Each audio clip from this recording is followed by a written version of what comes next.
you have done aerospace engineering, right?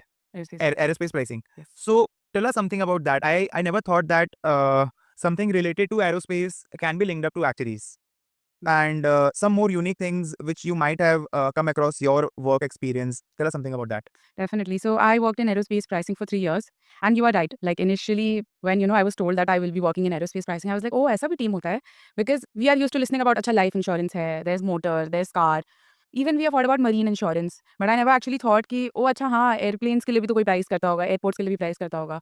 So in that sense, aerospace pricing is not very different to other products, but it is just that the type of products covered under aerospace are a bit unique, a bit niche market.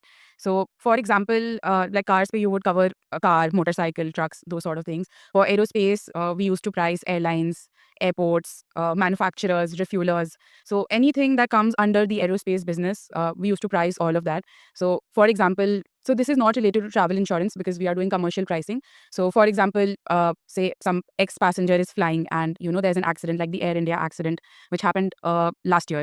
So, there's a lot of liability when passengers die or there's a collision or, there's any kind of accident. So, all the companies take out insurance for that. So, we are pricing for those companies to sort of mitigate such risks and so that we can pay if an accident like this, God forbid, happens.